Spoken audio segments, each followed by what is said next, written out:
In this video, I'll show you how to send money from Wise to Payoneer. Step 1. Log into your Wise account. Sign into Wise via the app or website with your account credentials. I'll leave a link to wise.com in the description down below. Step 2. Go to Send Money. Click the Send Money button on the Wise dashboard. Step 3. Add your Payoneer account as recipient. Enter the Payoneer account details including recipient name, email and associated bank details or account numbers. Step 4. Enter the transfer amount and currency. Specify the amount to transfer and select the currency supported by your Payoneer account. Step 5. Review transfer details. Check fees, exchange rate and estimated delivery before confirming your payment. Step 6. Choose payment method and confirm. Select your payment source.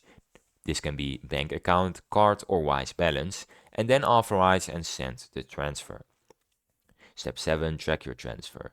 Monitor the transfer status in Wise. Funds should arrive in your Payoneer account as per the estimated timeline. Now I have some tips for transferring from Wise to Payoneer. Make sure your Payoneer account details are accurate. Transfers may take a few hours to a couple of business days to complete. You can contact Wise or Payoneer support if you encounter any delays. And that's how you transfer and send money from Wise to Payoneer. If you found this video helpful, please subscribe, and if you have any questions, you can leave them in the comments.